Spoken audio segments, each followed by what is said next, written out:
Vamos começar então? Vamos lá. Science and Technology.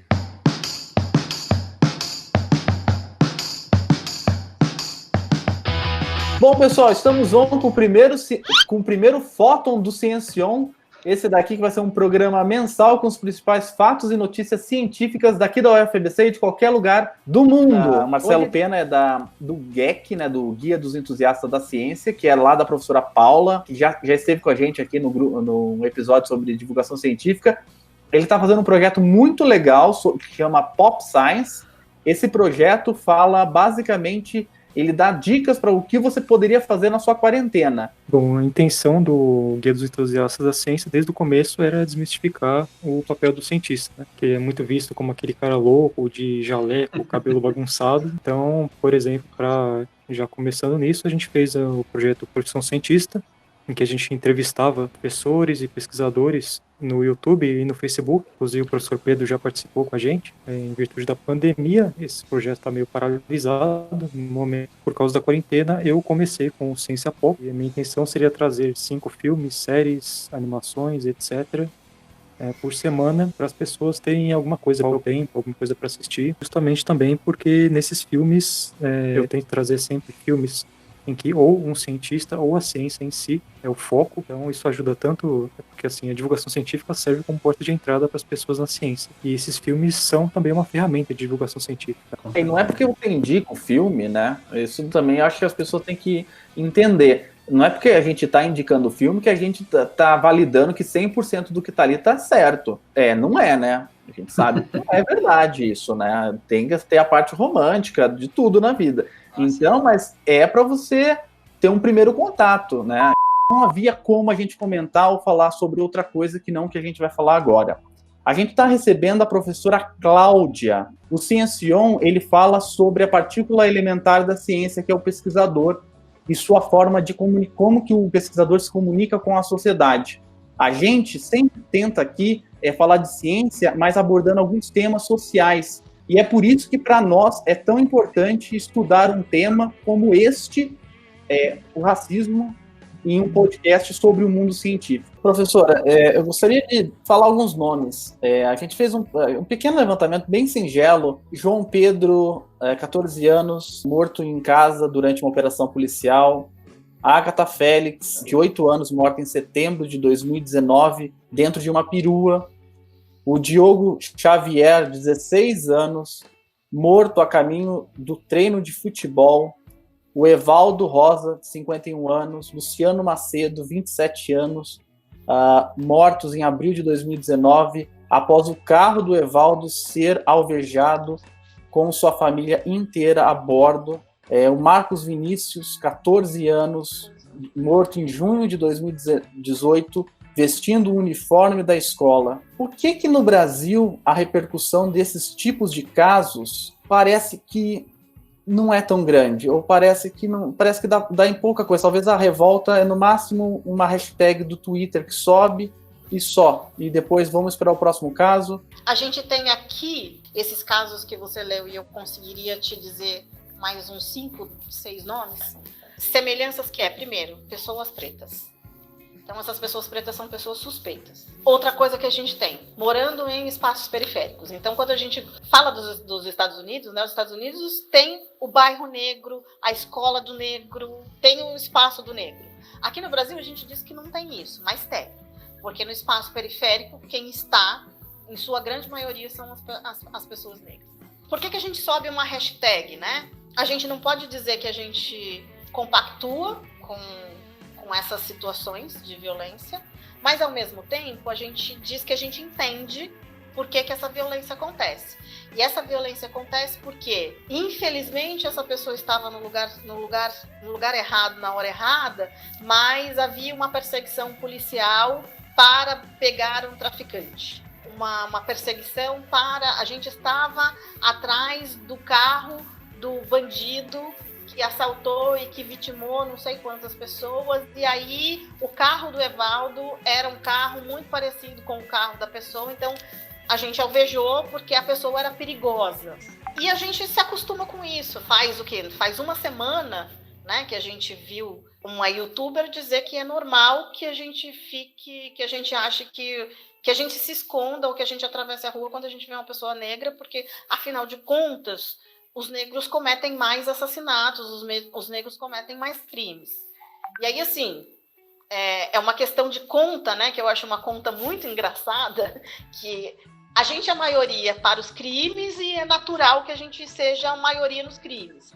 A gente é a maioria enquanto população, mas a gente não é maioria na universidade, a gente não é maioria nos outros espaços. Então, é muito fácil a gente desqualificar essas mortes e naturalizar essas mortes em nome de uma democracia racial.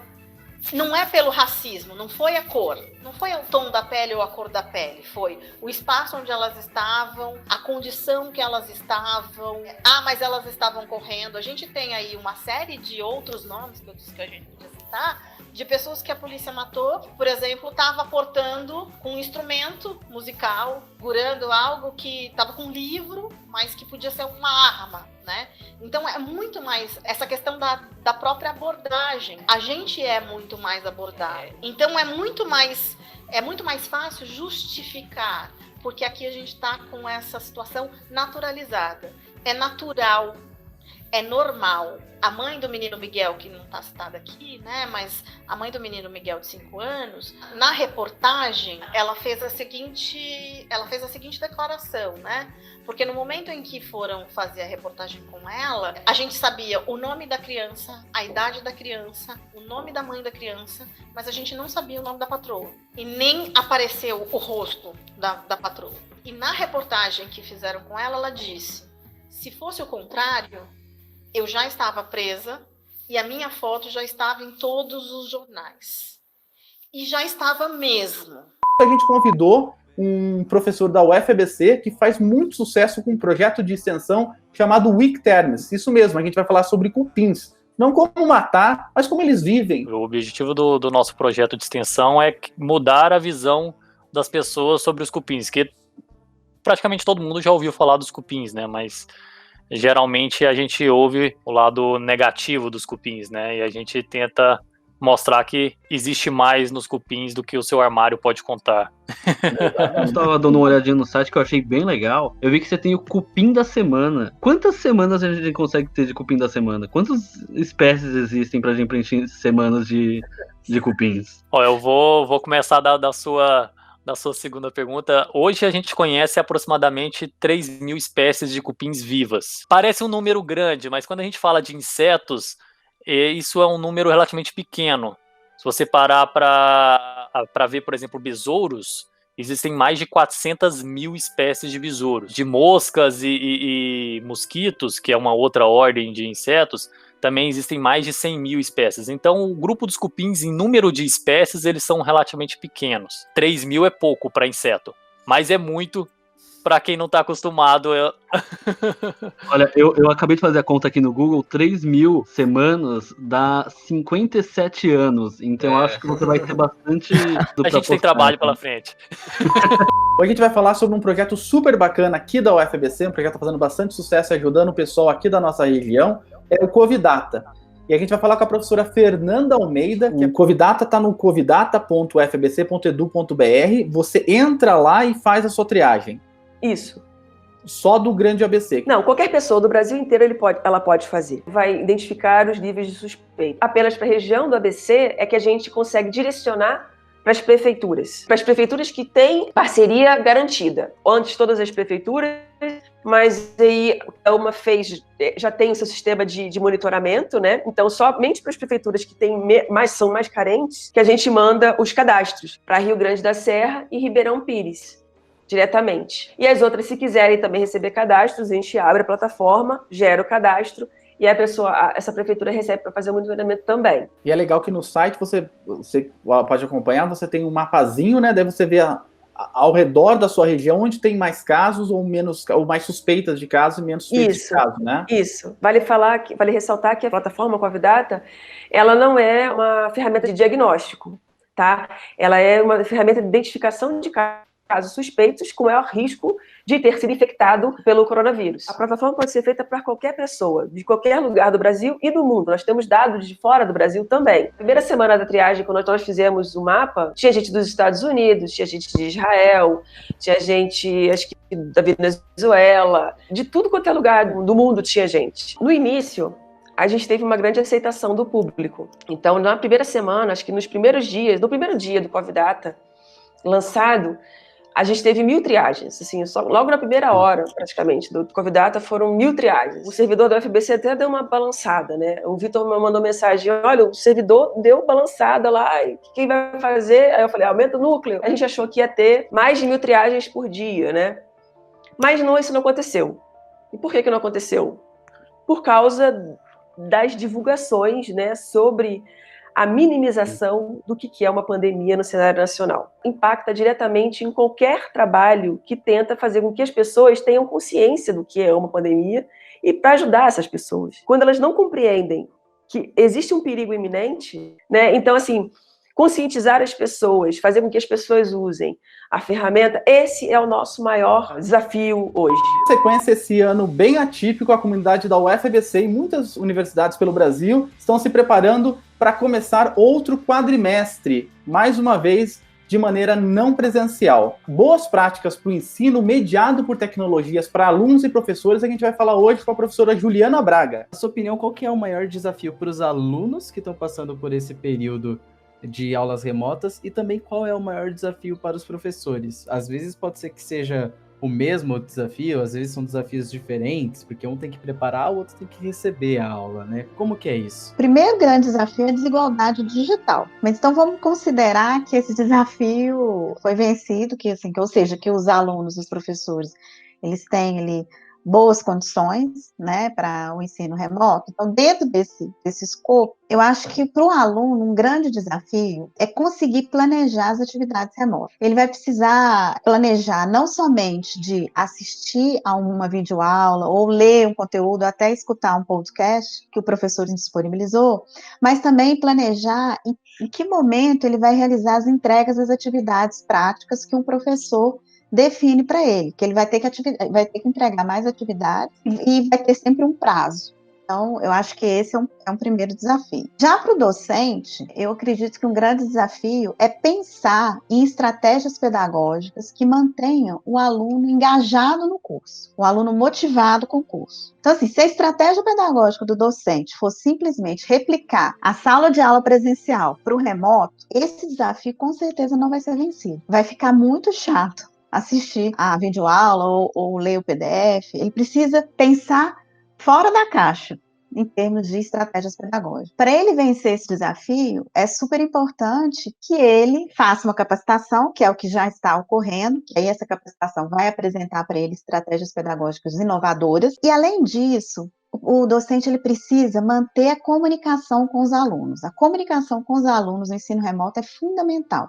O aluno precisa entender exatamente a instrução de determinada atividade, entender quando que ele precisa entregar, entender quais são os critérios, né, de avaliação daquela atividade. Eu diria que são esses. Isso para o ensino remoto, de maneira geral. Porém, gente, nós estamos numa situação diferente agora. A gente está numa situação de pandemia. Para o docente, um grande desafio é ele poder trabalhar, e ele vai trabalhar bastante, porque a demanda para ele no ensino remoto é muito maior. Vou falar um pouquinho sobre isso. E dentro do contexto familiar. Eu, por exemplo, no meu caso, eu sou mãe de 2 crianças, né? Eu tenho que acompanhar o ensino remoto de um, eu tenho que cuidar do outro de 3 anos e meio, tenho que arrumar minha casa, porque as funcionárias não estão podendo vir por causa da pandemia, e tenho também que preparar a aula, etc. Então, tem vários professores nessa situação. Então, esse também é um outro desafio. Bem, hoje a gente tem o prazer de receber a nossa primeira convidada internacional aqui, a professora Larissa Santos, é autora do livro Universo Escuro, lançado em 2016,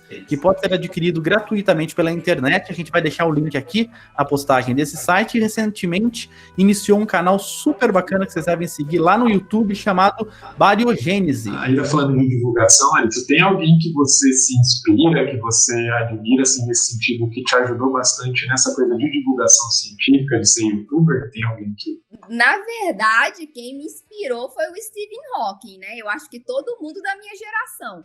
Então, eu cresci lendo os livros de divulgação científica dele. Então, não só como um grande cientista, mas como um grande divulgador, né? O Feynman também, um grande divulgador científico. Carl Sagan. Tem muitos para mencionar, né? No Brasil, o Marcelo Gleiser teve um quadro no Fantástico. Na década de 90 já estava escrevendo livros de cosmologia. Então, todo esse pessoal aí, com certeza, teve o seu papel. Como é ser mulher na ciência? Qual é a sua visão com relação ao desenvolvimento da ciência e o papel da mulher na ciência hoje?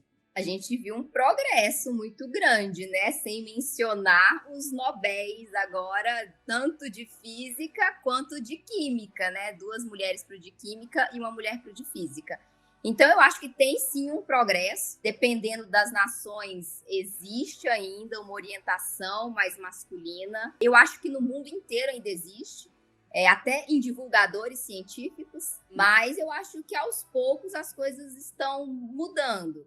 Na China ainda a universidade ainda é bastante masculina, país, né, que vem de uma cultura um pouco diferente, mas eu acho que aos poucos as coisas estão mudando. Quando eu fiz o curso de física, eu não sei como está hoje dentro das universidades no Brasil, mas quando eu entrei no curso da UNB, éramos 5 mulheres e 30 homens. Hoje eu não sei como é que tá essa proporção, mas eu tenho a impressão que as coisas estão melhorando. Bom, hoje a gente está recebendo o professor Célio Moura e é atualmente coordenador do Polo UFABC do Mestrado Nacional Profissional do Ensino de Física, que é o tema de hoje aqui. E se a pessoa estiver interessada em desenvolver esse trabalho, como que ela faz para entrar no mestrado? O ingresso no mestrado é através do site da SBF, fazem a inscrição, tem ingresso uma vez por ano, setembro, outubro. Esse ano aqui não abriu no final do ano para início no começo do ano. A gente preferiu esperar em torno de 6 meses. Então, as inscrições para a próxima turma elas vão ser abertas em março para o início no segundo semestre. E no final a gente sempre pede para o nosso convidado deixar uma mensagem. Principalmente para o aluno lá de ensino médio tá batalhando aí para conseguir entrar na universidade. A gente sempre faz no final. Gostaria de ouvir só uma mensagem de incentivo para o pessoal que está escutando. O principal é você ter persistência, né? Porque dificuldades surgirão. Eu também tive os meus dilemas durante a faculdade, mas não vou falar que é uma carreira fácil, porque não é uma carreira fácil. Inclusive no Brasil, com a situação que nós estamos vivendo hoje, né, cortes de financiamento, não é fácil, mas você tem que ser persistente. Se é uma coisa que você realmente quer, tenha persistência, foco, disciplina, que dá certo. Simplesmente você quebrar um preconceito, quebrar uma ideia, a maioria das pessoas tem repugnância com insetos, né? Se você mostra que os insetos eles podem ser legais, eles podem ser curiosos, isso você já está fazendo um primeiro passo para informar, para você criar uma empatia do público com aquele seu foco de trabalho, no caso, né? O papel de um professor, ele engloba muitos aspectos, né? Não é simplesmente só aquele de dar prova para os estudantes sobre um conteúdo determinado. Ele tem que ser um exemplo, ele tem que inspirar os alunos a quererem buscar mais conhecimento, né, para terem resultados melhores na vida deles em geral, né? Então eu acho que a mensagem que eu deixaria para a sociedade é de que a gente precisa valorizar os professores porque eles não têm recebido o devido valor. Eu queria deixar a minha admiração aos meus colegas docentes,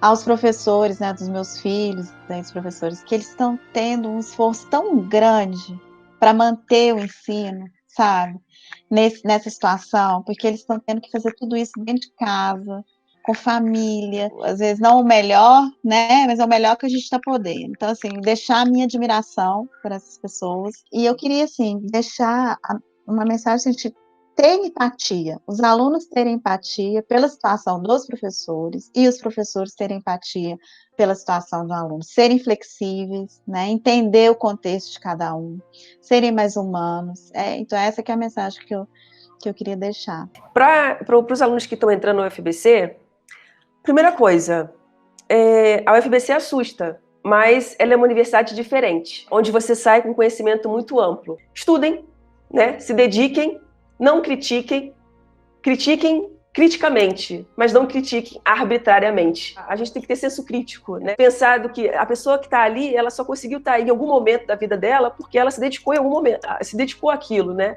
Então, dedicação, esforço, abrir mão de algumas coisas é importante para você ser o que você quer ser na sua vida. E a gente é capaz de ser o que a gente quiser. Venham para a universidade sem medo, né, de vir para a universidade, sem medo de achar que não é capaz, que não vai conseguir.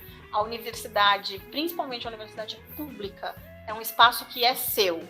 Então, se ele é seu, você tem que vir se apropriar, né, colocar suas 2 mãos nesse espaço. Venha para o espaço da universidade, porque é um espaço que te pertence. Trabalhe com essa pertença. Venha tomar posse daquilo que é seu.